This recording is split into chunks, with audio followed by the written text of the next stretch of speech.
It's Greg and Liz Holmes from the Holmes Real Estate team here again. And today we wanted to talk about event planning.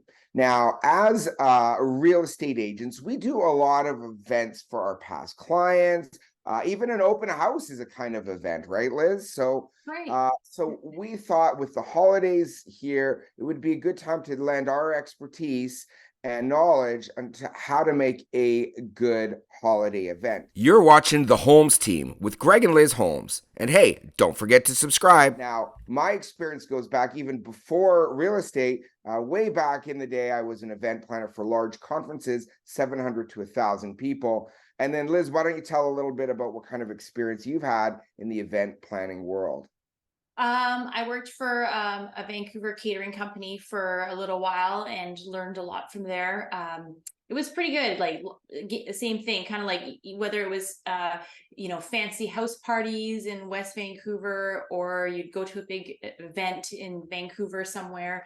Uh, it was pretty exciting. So. You did a lot more of the food and beverage side of things. I did a lot more of the people and logistics and venues type of thing, That's right? true. That's true. Yeah. Yeah. I did a lot of that. So that was it was good. We have a little bit of experience on both the different ends. And then also we had a catering company as well, mostly corporate catering. So that was a little different as well, working with businesses locally in Richmond, Vancouver, and so forth. So got a span of event and catering expertise, and then we also have it in our real estate business as well. So, and the other thing we got to tell the viewers, right, is, and now you don't have to do this. We're talking about event planning and how to make it successful. Now, you even had a brush with fame way back in the day at one of your event house parties that you had planned for someone in Vancouver. Tell the viewers who you had a brush with fame before they were big celebrities.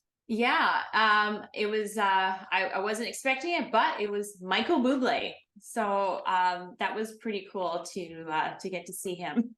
I mean, Michael Bublé, Vancouver's own. How exciting, Yeah. right? So now that Yeah. is the key to success for sure. That's going to hit a home run, but not everyone has a budget or the connections to get Michael out to your event. So Yeah. we're going to go and give you some key tips to make your next holiday event a success. And we're going to kind of focus on four categories, right? Preparing for the event planning specifically around food and beverage, tips for hosting, and safety and logistics, right? So why don't we Yes. jump right into it? Let's talk about planning for an event, setting the date. Liz, do you have any factors or thoughts or tips around choosing the date for your event?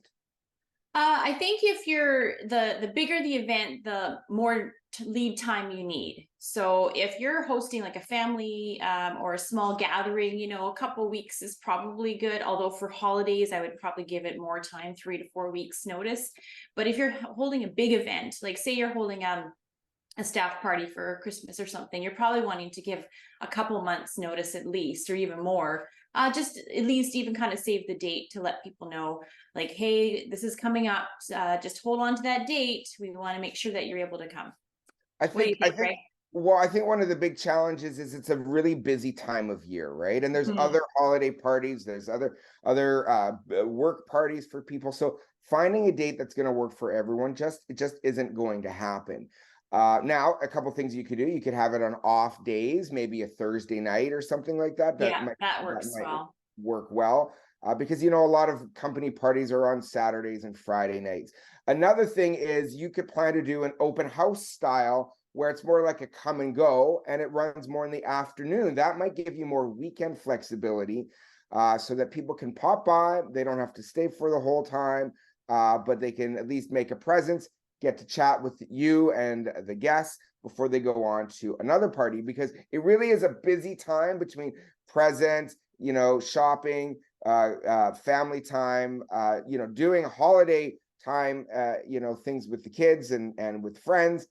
It's hard to squeeze yet another party in there. So I think it's the key there is to try to be flexible and mindful that how busy the season is, right? That's right. Yeah. Yeah.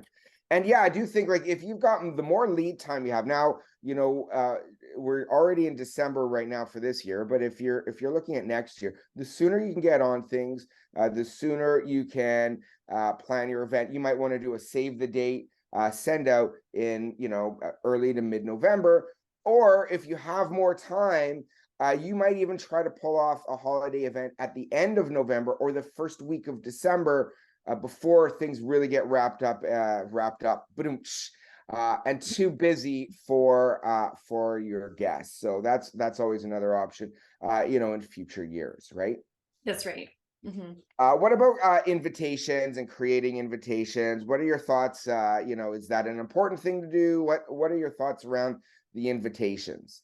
I think if you love being creative and you have the time, you can create invitations and send them out. Although that can get costly. But the main thing is most people probably just do email right now. So you can do a lot of fun email invitations that you can like prep on Canva and kind of get them sent out, or you can put it on a video email that you send out as well. But basically it's just really just trying to get that information out there. So whatever way works for you, and if you have the time, it's great to have a printed kind of postcard style invitation. But if you don't, or you don't have the budget for it, just email. But then you want to follow up with either a text, a phone call, or another email just to check to see if they can come. Greg, I think that RSVPing is really important in event planning and Yeah, you do a lot. Like a lot of our client events are RSVP required, and that's something that we always put on there. And you always have a drop dead deadline to let people know, just for food. So I think that's something to take into consideration is when you don't have to, if you don't have a budget, don't send cards out. If you get fancy cards and the postage, just an email. There's all sorts of programs online now, evites that you can send out that people can RSVP that way. It's all electronic. They can make changes if they need to, and they can also see the guest list, right? A lot of people like to see who's going. Some people select it as private, and others choose to display to all their guests as to who's been invited and who can come. So those are some really great, easy ways to manage your invitations and your RSVPs. But do try to get an RSVP, because if you're going to be hosting with food, you want to have a sense of how much food to bring. We'll talk about food in just a little bit, but I do think it's important to think about who's coming, how you want to invite them, how early you notify them, and how to keep track of their RSVPs, right? Exactly. What about decor and ambiance for your holiday event? Any sort of tips for decorating or kind of creating some sort of like a welcoming environment for people when they're coming in? Definitely decor is important. I think that having, whether you are a minimalist or you love to go all out, like it's great to have decor. It just really kind of like gets everyone excited when you come to either a house or event and it's all decorated. You open the door and then you just see all of the decorations and whatever that might be. But it really makes people feel like more like excited to be there. I think also what's really important is temperature, just making sure that you have like the right temperature. So when people first start coming, it could be a little cooler. So you might want to just make sure it's warm enough so they feel comfortable. But as you get more and more people, it does heat up with all of the body heat. So you might want to make sure you have a window open, kind of cool it down, because you don't want people to be uncomfortable and hot as well. So kind of got just check it. You have to just check. That's so true. I think, when we think about our events that we've done in the past, really the big thing is we want to make people comfortable. I think that's one of the biggest things when they're arriving. You want them to be comfortable. You want them to feel welcome. And I think a really good way to do that is, if it's a holiday, have some holiday lights up. You don't want to be the only one on the street without holiday lights if you're inviting friends and family to your place for a party. And it doesn't have to be a lot. Maybe it's not even on the house or on the townhome or on the condo, but maybe there's a little display right at the entrance. Just something that kind of shows that, hey, we're in the festive season here. We're inviting friends and family over, and we want to kind of share that warmth. And then, like you said, Liz, when you walk in, you want it to be warm and inviting. I really think it's an important factor to be there to greet the person as they're coming in, when the doorbell goes or when they knock. We've been to those parties where where it's like Home Alone, when you knock on the door just opens and there's kids and people running around and no one's really there to greet you. That's fine. Obviously, if people are busy and if they're stuck in the kitchen or talking to someone, they can't get the door. But really, your guests are there to get that first initial impression, just like at an open house that when we run, you want to be able to greet them, welcome them, and take their jacket, have a spot for jackets so that that they're not walking around with their jacket on.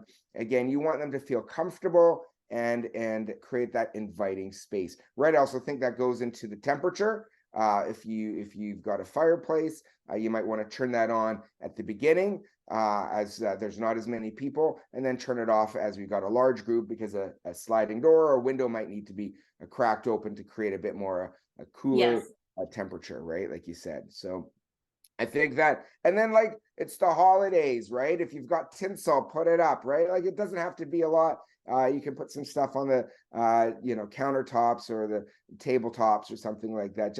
It doesn't have to be a lot, but it's always nice just to have a little something so that it's different from any other party you might have throughout the year, right? So Yes.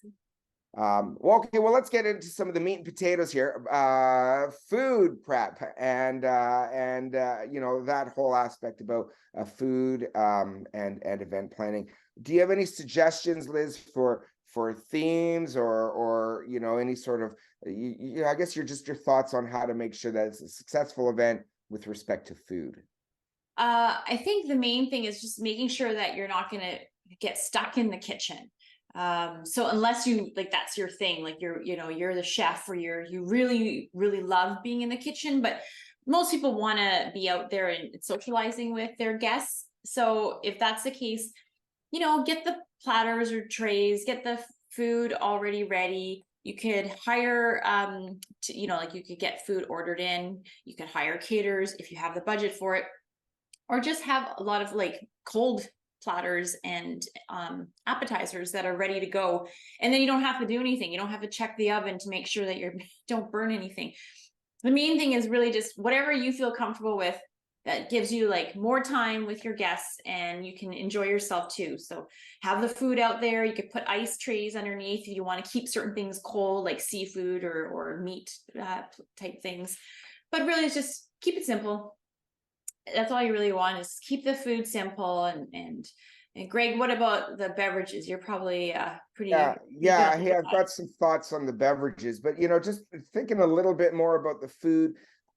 I mean, if you want to make sure that you pull off a successful event and you're not tired and you still have the energy that you want to do it again next year, right? I do think, like you mentioned, Liz, you want to keep it simple. Now, if keeping it simple means that you still want to have great food, but you don't want to have to serve it out. I mean, there are options out there, right? You can always hire a catering company. Of course, you have to have a budget for that. That's certainly not inexpensive. Maybe a cheaper alternative is to rent those Schaefer dishes or something like that to keep the food warm. That's another option, or even like those tin foil things that like you said, you have warmers or those ice trays to keep the cold stuff cold. But you don't want to get stuck in there. You want to be able to flow around and have good conversations with people. And you know what? If you don't have a big budget at all, even for food, potluck, right? Don't be afraid to ask people what sort of food they can bring, and maybe keep track of that so that not everyone brings a bag of chips. You get some appies, some desserts, some veggies, some meat, that sort of, right? Salad, different side dishes, just different things. So you don't get all chips or all of one thing and you're like, oh, I don't have variety here. Yeah, because people are just happy that you're hosting, but we find if you are doing a potluck, people are happy to help contribute, right? So don't think that you can't ask other people to assist with that sort of stuff. And I mean, gosh, in this economy and the way inflation is and food costs are so high, it's certainly not uncommon to help out if someone else is hosting. So I think that those are some key things with food. In terms of drinks, well, like I always love to have a lot of drinks for people. I think for me, one of the big things is just to make sure you have a variety, know your audience, know who's coming. If you've got kids, make sure you got non-alcoholic. Maybe it's not just pop, or maybe you've got juices, water. I always find, a lot of people just want water for their kids. But it's the holidays, and why not have a bowl of punch, right? I mean, Yeah. if you're making special cocktails for the adults, why not have a special kid-friendly cocktail as well that you can put together with a punch bowl? So I think that's something that's just to know your audience. Personally, for instance, I like a nice light lager, but I also know that other people prefer a heavier beer, darker beer. So I always try to make sure I've got an assortment of different, IPAs or pilsners or lager or something, just so that it gives some people some options. And same with wine. We always have, a red, a white, and even a rosé. And we're more than willing to, to crack any of those open so that our guests are comfortable. Because I think like the big thing for the party, people want to be there. They just want to engage and chat and mingle with their friends and family. But I do think like the food and drink, when people leave and they feel stuffed and they've had an enjoyable drink of their choice, people leave happy. And I think that there's little things like that, just giving them choice and selection. And it doesn't have to be much, right? But, rather than just, hey, we've got a 2 liter of Coke on the counter, help yourself. It doesn't take much to put a little extra effort and have some choice for drinks, right, Liz? Yeah. I mean, sometimes it's nice to have kind of a festive drink for that event. So you have one for the adults, and then you might have like the punch or something like that for the kids. Yeah, and that festive drink, right? Like, here's a tip. Make sure you've tried making that before the guests arrive, because it's a terrible time to try to learn how to make a festive drink when you've got lots of eyes watching. And just make sure you've got all the right ingredients for that festive drink, because if it's a hit and people want it, you don't want to run out of your specialty drink that you're telling everyone all about, right? So That's supply right. and demand, right? Yes. Okay, what about activities, entertainment during the event? Any thoughts on or suggestions on how to keep the flow and party going? Um, well, I was gonna say before, 'cause I forgot to mention, would be music, just having music in the background. It's always great to have it for ambiance, but also like it can also be a bit entertaining. You can have music on, and some people might want to sing to it or not. But I think having like a couple of board games or card games on the side or at one of the tables, in case there's people who just want to like do something, like they might be like, I don't want to just stand around. Maybe if I play a game, then it's my way of interacting with other people. So that might be something. I just have to fix something for a second Yeah, here. no problem. Well, that'll give me an opportunity to chat here. So one thing to think about for entertainment and activities is that everyone likes different things, right? And some people just want to chat. Some people just want to drink. Some people want to watch the TV or the game, right? There's always a sports game on this time of year. So people want to be able to do that. And then there's, board games, like Liz had said, card games, video games even. If you've got kids, is there a space for the kids to hang out together, to play in their own space as well? Those are just a bunch of the different activities that a person can do while they are having fun and eating. So I think that if you just think of a bunch of different things, if you've got like some people that just want to talk, they can hang out and talk, but you're just giving people options and choice. And isn't that the kind of the theme here we're talking about? Yeah, keep them comfortable. Yeah, exactly. And I do like the idea of music. Even when the first guests are arriving, you always want to have a little bit of music going, just so that, if it's just a couple of people, it's not like silent in the house, right? So a Exactly. little bit of music, it really adds to the ambiance. Same with the fireplace and the warmth, right? Like it's all about making things comfortable. And what about seats, Liz? Seats and tables and stuff. Any thoughts around that at a party? Just make sure you have enough of them, enough seats for sure. Tables, you can kind of deal, you know, if you need extra ones, ask some friends or family ahead of time. You can get the card tables and decorate them up with tablecloths. Yeah, you just want to make sure you have enough room for food, but then you also have room for serving the food. And then eating. Sometimes people like to eat at a table, and others don't really mind just standing and having some appies on a plate. But chairs are good to have. So asking before the event to have like folding chairs on hand. It's always nice to have people where if they want, they can have a seat, especially if someone's older or just getting tired, they have somewhere to sit, and you know, then they want to stay longer. Otherwise, they may not want to stay and they might want to leave. 100%. You want to have enough chairs for people, and if you have to borrow chairs from neighbors or from family, those folding chairs or card table chairs or something like it. Same with the card table. If you need more food space and you need to put things in there, all that stuff can be arranged ahead of time. It's best not to leave that sort of stuff to the last minute in case you need it for setup. So I think that's all really good tips there. Okay, well, let's get right into hosting and what I kind of briefly mentioned this earlier about managing guest arrivals and welcoming them to the party. Any thoughts on getting them in the front door? Well, Greg, I always like having someone greet me when I come to the door to say, to be there at an event. If it's a house party, you ring the doorbell or knock on the door, and there's someone there, like of the family, the people that live there, that open the door and welcome you in. It feels great. But there are times when people are just a bit busy and they just, like they might not hear. You just open the door and come on in.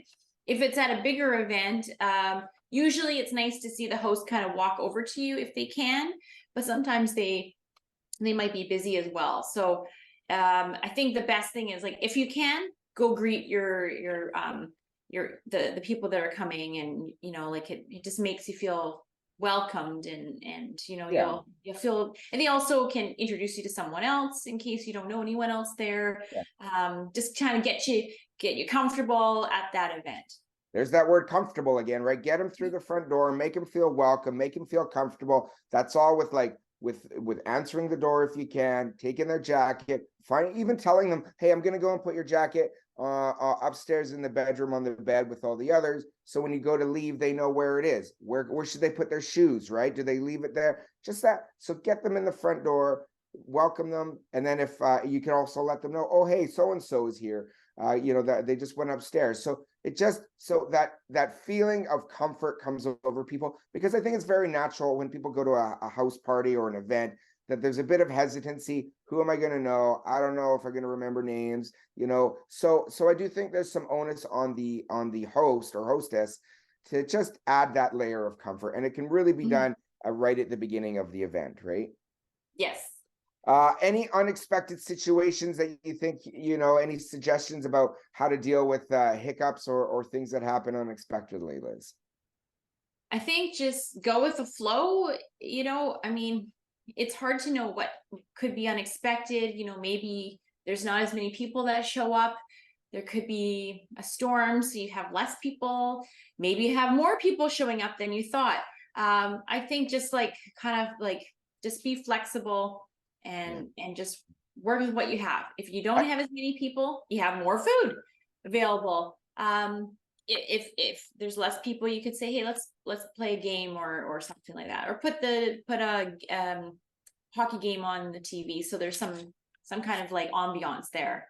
What do you think, Greg? Yeah, no, I think making sure that you can you're not stuck at the stove, or making things that if there is something that needs to be dealt with, that you're able to deal with it, right? Or you can delegate someone to, finish up something in the kitchen. So you can, I think of things like, snowstorm, maybe all of a sudden the front entrance got icy, right? And someone needs to go de-ice. Well, like that's probably a host's responsibility, or someone that the host knows very well, that they can say, hey, can you go throw some salt on? You don't want your 80-year-old grandma slipping on the stairs, right? So like those are kind of situations that you need to be able to pivot and adjust for. And you know, parking situations sometimes come up. A neighbor comes over and says someone's blocking my driveway. Now you got to find out who owns the white sedan, right? Well, there's 5 people that own a white sedan. So you've got to, if you're not stuck at a station doing something, you've got that flexibility. So I think those are the kind of things to really think about, is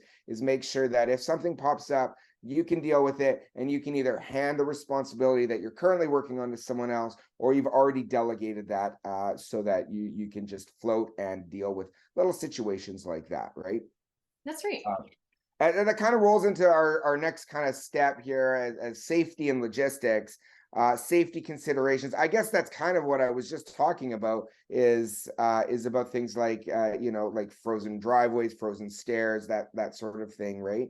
And any other kind of safety considerations that you can think of, Liz? Well, I guess just more of like, if you're thinking of what do you need for a party, or like, you know, like making sure there's just like parking availability or ease to get into the home or the event. You know, if you have people who have difficulty with things, with walking or something, just making sure that there's ways for them to get in, like Yeah, to be accessible. yeah. Um, And you know, I inside can't the think of house, any too much safety things, if oh, unless you have anything well, else. yeah, I'm just thinking even around the house, right? There's always, I mean, whether it's safety or just, you know, security, right? Like if you got any sort of valuables that are breakable, right? When you've got a large gathering, you never know. People never mean to knock something over off a table or a counter, but it just happens. So if there's something that's really important to you, I'd say probably tuck those things away in advance. Maybe check for wires if you've got like a lamp that's, you know, you know, a bit more in a walking zone. Make sure that the cord for that isn't out. You don't want to have people trip. But those, I guess that's what I'm starting to think of, is if you've got valuables or things that are breakable, or things that you want to just tuck away, it's better to do that before the party starts, rather than once you know, your uncle comes down the stairs and says, oh, I knocked this off the counter. I hope it wasn't important, and it was some sort of important glass breakable Right. that's, you know, shattered into pieces, right? So Yeah, or candles. If you have candles yeah. on and there's kids around, you may want to keep them up higher, or just not have the regular candles and use the candles that are just the lighted ones if you want the Yeah, evening. Right. especially if they're not within sight, right? You might have your own kids that are responsible with candles upstairs, but I mean, if you've got kids that, you know, might not have been introduced to candle safety yet, maybe now's not the time to have them lit. You know, and if at all, even really, to be honest, in a large crowd, candles probably aren't a great idea. There's a lot of great alternatives now with those battery LED candles that look just as great, that are Yes. safer. You just don't want an accident, again, someone knocking something over in a crowded area, right? And we already talked about parking and logistics. I think that we've kind of run a really good summary of how to host a successful holiday event. I guess the only thing left to do is to invite Greg and Liz to your next batch, right, Liz? So, That's right. hey, thanks for watching. I hope that you know, we hope that you're able to get something out of this in time for this holiday season, next holiday season, or just anytime you're planning a bash, right, Liz? That's right. And don't forget to subscribe.